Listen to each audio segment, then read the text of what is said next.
sur la bande. Are you ready? On met notre casque, nos gants et tout notre équipement. Ouais. Pour la game, on est prêt à jouer chaque moment. Pour une bonne mise au jeu, avec le ref, on est baveux. Mise en échec quand on peut, tu sens la victoire dans nos yeux. Prêt pour la victoire, ou pour soulever les gros trophées. La coupe, on veut l'avoir, notre équipe est surclassée. Autour du filet, toutes les équipes sont admises. Malgré les coups de sifflet, sur la glace, tout est permis. La saison 5, c'est parti, il aura pas de chichi. Ici pour toute la vérité, je vous le promets, je vous le dis. Sur la bande, c'est la meilleure équipe, toujours là pour les hits, notre succès a pas de limite. Zeb est back avec de nouveaux invités, avec passion pour jaser, toujours là pour commenter. Le show va commencer, faut surtout pas le manquer. Sur la bande faut écouter, ici c'est le podcast du hockey, Bonjour Loïc. Salut Sébastien. Ça va bien? Ça va bien toi? Yes, des épisodes spéciaux LNH repêchage qu'on va faire. Je voulais commencer par te présenter premièrement pour qui tu es, puis tes réseaux sociaux aussi. Yes. Fait que mon nom c'est Loïc Dupéré. Je suis un étudiant au collège du CRTQ à Québec. Dans le fond, mon but, moi, c'est d'être un animateur dans le domaine. Mais tu sais, j'ai toujours une passion pour les prospects, dont en majorité, comment je peux dire ça? Tout simplement ceux qui ont un potentiel, tout simplement ceux qui ont un avenir au hockey. Donc, on va commencer avec Gavin McKenna. Yes. 5 pieds 11, 160 livres, 18 ans. Moi, ce que j'aime de McKenna, par exemple, c'est sa vision du jeu. Je l'ai catégorié avec un A+, IQ. Son tir passe A. Mais en fait, je vais commencer par expliquer le potentiel global. Les aptitudes générales du joueur. Ouais. Potentiel NHL. Les chances du joueur à atteindre son floor dans la Ligue nationale. La vision de jeu de Gavin McKenna, je n'ai pas besoin de faire un dessin. C'est un des joueurs les plus dynamiques du repêchage. Finalement, j'ai mis le tir puis le passe ensemble. Pourquoi? Simplement parce que ça vient ensemble. Gavin McKenna est capable d'étourdir une défense tout simplement en créant des jeux, en se promenant avec la rondelle, mais son physique va être à travailler. Pourquoi que je mets ça dans son tir? C'est sa dégaine. Écoute, il a une force incroyable avec ses pieds, mais est-ce qu'il va être capable de transmettre ça dans la Ligue nationale? J'ai des doutes. Écoute, il a quand même réussi à avoir 41 buts, 88 passes cette saison, mais ses buts, on va le voir l'année dernière, mais ses buts dans la WHL, c'était souvent en avant du filet, quand la défensive était quand même poreuse. Je vais vous donner un exemple. En séries éliminatoires, Gavin McKenna avait de la difficulté à se promener dans les espaces, même s'il est capable de s'en créer. Dans la Ligue nationale, ce ne sera pas le même style de défensive. Ce ne sera d'ailleurs surtout pas le même style de jeu physique. Ses passes. Je l'ai noté avec un A+. Il va clairement dominer la Ligue. Je pense que, comment je peux dire ça? On n'aura pas besoin de s'imaginer Gavin McKenna avoir des hauts et des bas dans la Ligue nationale avec son style de jeu offensif. Sa défense, par exemple, j'ai mis un solide tir. Écoute, je pense que ça va être la chose à travailler. J'imagine, par exemple, qu'il va être capable de le faire. Tu sais, c'est quand même un joueur qui a un super IQ, un super potentiel. Toi, tu penses que Gavin McKenna va être capable de travailler son jeu défensif? Ou bien tu penses qu'il va être capable de juste s'adapter, mettons, à mettre son poids, à être capable de rouler les mises en échec, mettons? Je l'espère pour l'équipe qui va le repêcher parce que, tu sais, on le voit, mettons, dans la première année d'un joueur, que c'est souvent le plus dur, c'est s'adapter à la défensive de la Ligue nationale. C'est de revenir quand il y a des contre-attaques. Ça va falloir qu'il s'améliore là-dessus aussi. Moi, tu vois-tu, j'espère qu'il va être capable de s'adapter, mais surtout, on va se le dire, là, c'est les Maple Leafs de Toronto qui vont le repêcher. Les Maple Leafs n'ont aucun défenseur capable de mettre une structure fiable. Leur seul défenseur qui est structuré, c'est Chris Tanev. Chris Tanev va manquer la majorité de l'année prochaine. Mm-hmm. Même si tu drafts un Gavin McKenna, dans sa pire force de caractère, sa pire caractéristique de joueur, c'est sa force de caractère, on va se le dire. Gavin McKenna, c'est un joueur qui se décourage beaucoup sur la patinoire quand ça va pas bien. Fait que si tu mélanges ça à jeu défensif, force de caractère, j'ai hâte de voir comment on va l'entourer puis comment on va lui montrer le style de la Ligue nationale. j'ai quand même espoir en ce joueur-là. Je veux dire, tout le talent du monde. Son patinage, c'est un A+, bien sûr. Puis son jeu physique, je l'ai quand même mis à B-. Pourquoi? Parce qu'il est quand même combatif. En zone offensive, il ne va pas vouloir se laisser marcher sur les pieds. C'est vraiment en zone neutre et en zone défensive que j'ai hâte de voir comment il va s'adapter. J'espère que les Maple Leafs vont garder Craig Berube tout simplement. Ça, simplement. Je le sais que ça a été une saison catastrophique à Toronto. Okay? Ça, je ne l'enlève pas, don't get me wrong. Mais il y a une chose qu'il faut que vous preniez en considération, c'est quel type de joueur que vous allez amener dans le club. Vous avez besoin quand même d'une structure fiable, je le sais. Puis là, je le sais que vous allez me dire, ouais, mais Nylander, Matthews, ça n'a pas fonctionné. Pensez-vous sincèrement que les chances qu'Austin Matthews reste avec le club soient largement supérieures aux chances que vous pouvez rater Gavin McKenna? Comprenez le point que je vais amener. Ouais. Bref. J'ai hâte de voir où est-ce que ça va finir. Son potentiel NHL, je l'ai mis à A. Tout simplement parce qu'il y a tout le talent du monde, ça je l'ai dit, c'est comment il est capable de le transmettre dans les 3 zones qui m'inquiètent. Puis son potentiel global, je l'ai mis à A+. Là, ça reste Gavin McKenna. Il ne sera pas le premier choix pour aucune raison. Gavin McKenna a quand même connu des bonnes saisons dans la WHL, mais il y a une chose qui a retenu mon attention, c'est ses minutes de pénalité. Gavin McKenna n'est pas nécessairement un joueur salaud, mais il y a quand même beaucoup de minutes de pénalité.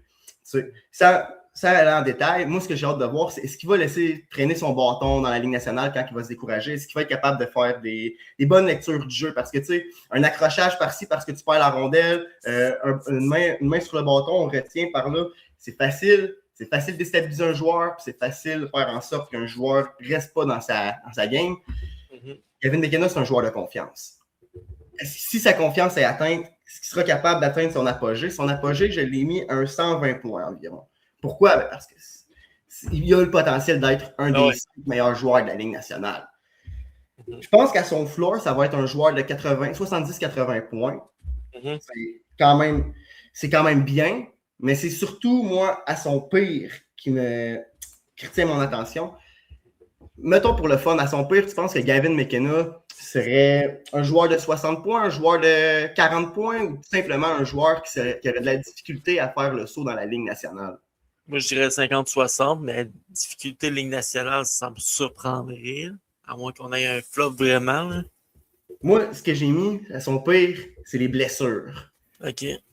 Parce qu'on n'a jamais vu McKenna manquer beaucoup de temps dans le junior ou dans la NCAA. Mais je pense que McKenna, c'est le type de joueur qui pourrait se faire vraiment brasser dans la Ligue nationale. Je vais donner l'exemple de Connor Bedard.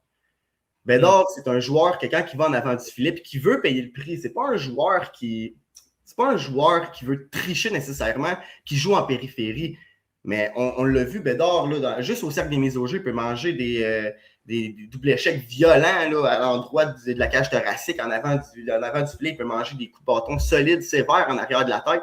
Je pense que ça va être le même principe pour Gavin McKenna. Et je lui souhaite que ce scénario-là n'arrive pas. Mais si Gavin McKenna est un joueur qui devient propice aux blessures, moi, je pense que le fait qu'il pourrait avoir de la difficulté à s'installer dans la Ligue nationale soit une possibilité, ce que j'espère pas, mais je ne vois pas le scénario où Gavin McKenna reste en santé et ne fasse que du 50-60 points. C'est Gavin McKenna. Ouais.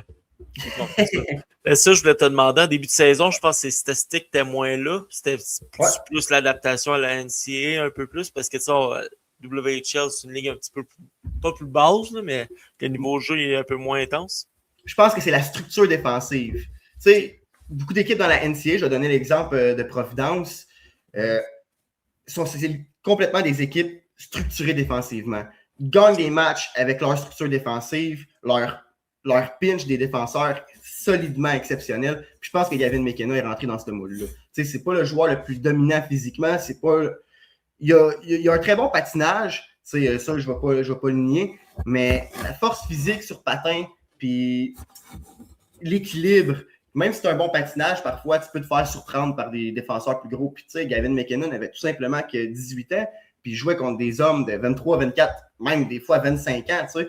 Juste là, dans le junior, tu ne vas pas dépasser des joueurs de 20 ans. Fait que la force physique entre un gars de 24 ans et un gars de 18 ans en tant que Gavin McKenna peut être quand même, selon moi, la raison qui a fait en sorte qu'il y avait de la difficulté à s'élancer. Je vais donner l'exemple de Caden Lindstrom. Lindstrom, qui était son coéquipier avec Medicine Hat, n'a tout simplement jamais lancé sa saison. Oui, il y avait des blessures au dos, mais la structure défensive faisait en sorte que Lindstrom faisait son pain et son beurre devant le filet des gardiens de but. Avec sa force, avec son lancer, avec sa dégaine, c'était difficile pour les autres joueurs de le tasser. Pour en revenir à McKenna, McKenna, lui, fait son pain et son beurre en rentrée de zone, en se promenant vers le filet. Tout simplement, il n'y avait pas l'espace pour le faire. Même si McKenna, comme je disais, avait un bon lancer, une bonne release, une bonne dégaine, le transfert de poids est peut-être un peu manquant aussi devant un gardien de la NCAA qui en a vu des lancers puissants avec des gabarits imposants. Bref, je pense que pour toutes ces raisons-là, McKenna a peut-être eu de la difficulté à lancer sa saison, mais ça ne l'a pas permis de rattraper le rythme une fois qu'il a compris comment que les structures de jeu pouvaient être, puis une fois qu'il a compris comment que tout était... Ouais, c'est pour ça que j'ai eu de la misère à me lancer au début. J'avais mon chien, copine, bref, la vie tourne.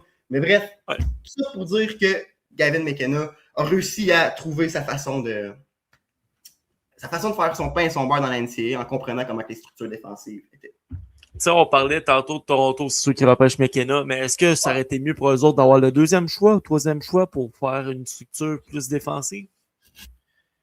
Je pense que c'est choisis ton poison dans le cas de Toronto. Parce que moi, vois-tu, au début, là, si Toronto gardait leur choix, exemple, il n'y avait pas le premier pick. J'ai dans aucun monde, j'aurais pu penser qu'il n'allait pas prendre Chase Reed ou Keaton Veroff. On va en parler plus tard de ces deux espoirs-là, mais tu as tellement de trous poreux à ta défensive que tu te dois d'avoir un stud, un gars sur qui tu vas pouvoir avoir confiance et bâtir pour le futur à ta ligne bleue. Je pense pas que ça va arriver. L'option qui pourrait arriver, c'est d'échanger un joueur qu'on a présentement qui ne casse plus les coches pour le futur. Peut-être pas un Austin Matthews. Écoute, Austin Matthews, on n'aura pas juste un choix au repêchage pour ce joueur-là. Non. Mais tu sais, un Nick Robertson, exemple. Tu peux échanger un Nick Robertson avec peut-être pas un Easton Coward, mais c'est un Danford. Je le sais que c'est un espoir intéressant à ta ligne bleue, un des seuls que tu as, mais est-ce que Danford va atteindre son... Est-ce que Danford va être un défenseur top 4 dans la Ligue nationale? Je pense pas. Mais un bon potentiel Ligue nationale, tu pourrais le transiger avec un espoir B ou un joueur de la Ligue nationale que tu as présentement qui a quand même une valeur pour aller t'avancer au repêchage. Exemple, un choix de fin de premier tour. C'est sûr que le défenseur n'arrivera pas cette année, mais au moins tu as une police d'assurance qui va arriver pour le futur lorsque McKenna commencera à arriver à son apogée. Tu sais. Mais pour répondre à ta question, oui, dans un monde idéal, les Maple Leafs seraient repêchés un défenseur. Chase Reed ou Keaton Veroff, moi j'aurais arrêté ma sélection. Tu as commencé les articles des 32 équipes pour les prospects. Avant la loterie, Toronto il était 32e. Ouais, 100%. C'est pas l'avenir, OK, avec le premier choix est plus belle, mais tu sais, ça reste que faut que tu aies des joueurs qui saillent dans ton club école ou dans le junior qui saillent meilleur que ça. Là. Mais c'est complètement c'est complètement un make-up call, si tu me permets l'expression. Tu sais, ça couvre une façade, mais ça remplit pas complètement le trou qu'il y a. Là. Bon. Ce qui tue les Maple Leafs, c'est vraiment les choix qu'on a faits avec nos choix au repêchage. Tu sais, si on aurait, tu sais, je comprends le choix de Boston, tu as voulu amener Braden Carlo, mais le choix que tu as envoyé à Philadelphie pour Scott Laughton, j'ai de la difficulté à comprendre ça, surtout quand on se rend compte que ça risque d'être un choix top 10, les deux choix que tu as donnés. Là. Non, ça n'a pas de sens. Gavin McKenna, tantôt tu as parlé de Bédard. Est-ce que tu le compares un peu à Connor Bédard? C'est quel joueur le plus comparatif selon toi à Gavin McKenna? J'irais avec un Patrick Kane. Okay. Connor Bédard, lui, je le mettrais peut-être plus à un... J'ai de la difficulté à donner une comparaison à Connor Bédard parce que tu vois-tu, Connor Bédard a un lancer légendaire, je trouve qu'il ne l'utilise pas assez dans la Ligue nationale. Non, je le sais qu'on ne lui donne pas l'espace, mais Bédard, je ne donnerais pas de comparatif. Je laisse vraiment le temps faire son œuvre. Tandis que Gavin McKenna, je vois vraiment du Patrick Kane en lui. C'est un joueur que, tu sais, le lancer ne sera jamais sa force, mais la vision du jeu. Puis, tu sais, il faut aussi comprendre les époques. Patrick Kane jouait dans le Dead Puck era. Tu sais, Patrick Kane serait dans son prime aujourd'hui, là. Il y aurait pas mal plus qu'une saison de 100 points. Ah non, c'est sûr. Fait que pour les spectateurs qui disent « Ouais, mais McKenna va faire beaucoup plus de points que Patrick Kane », oui, mais c'est pas les mêmes époques. Patrick Kane, pourquoi Patrick Kane? Parce que le patinage est élite, la vision du jeu est élite, la défense reste à travailler. Patrick Kane n'a jamais été un joueur défensif. Mais par exemple, Patrick Kane n'avait pas peur d'utiliser son gabarit lorsqu'il avait la rondelle pour protéger la rondelle, comme Gavin McKenna. Les edges à McKenna, comment il se déplace de côté, sont exceptionnels. Ça me rappelle un jeune Patrick Kane avant ses blessures à ses hanches puis à ses chevilles. Bref, je pense que les comparaisons avec Patrick Kane sont quand même assez respectables. Mais quand même, je pense que Gavin McKenna va avoir un potentiel de marqueur peut-être un peu plus élevé que Patrick Kane. Yes. T'as-tu d'autres choses à rajouter sur McKenna? Sérieusement, je peux dire aussi, mettons, la sécurité du prospect, son risque de plafond. Je pense que Gavin McKenna, c'est un risque sûr. Je pense pas. Je pense pas qu'il y ait de risque en repêchant McKenna. C'est l'équipe où ce qui tombe, je pense que le seul risque. C'est un blessing in disguise pour Gavin McKenna de se ramasser à Toronto parce que oui, ça va être une super vedette. Il va avoir probablement. Tu sais, si McKenna avait le choix d'aller à Vancouver ou à Toronto, je veux dire, oui, c'est deux équipes au Canada, mais le marché de Toronto reste avec du glamour. Ça reste Toronto. La seule chose que je souhaite à Gavin McKenna, c'est que Keith Pelly reste le moins longtemps possible dans les parages. Tout le monde a vu ses entrevues. Ce gars-là, ce n'est pas. Il fait de super belles choses au basketball, mais ce n'est pas une tête de hockey. J'espère vraiment que Matt Sundin, je ne connais pas tous les rôles que Matt Sundin a, mais j'espère vraiment qu'il va être le président hockey à 100%, parce que John Chaika, c'est un bon gars d'analyste, mais est-ce que c'est le gars qu'il te faut à Toronto? Écoutez, moi, la saga Barrett Hayton, je la connais par cœur. Pour ceux qui ne la connaissent pas, ce gars-là a massacré le futur des Coyotes en allant repêcher Barrett Hayton. Tu ne peux pas te permettre de faire ça dans un marché comme Toronto. Non. Écoutez, j'ai hâte de voir ce que ça va en venir.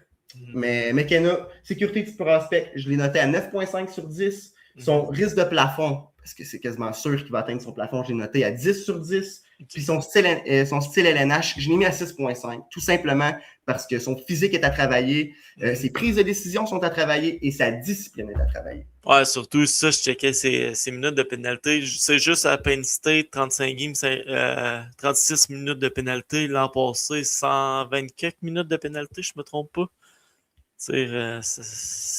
C'est quoi? C'est un petit bâton qui laisse traîner s'il se fait des petits accrochages.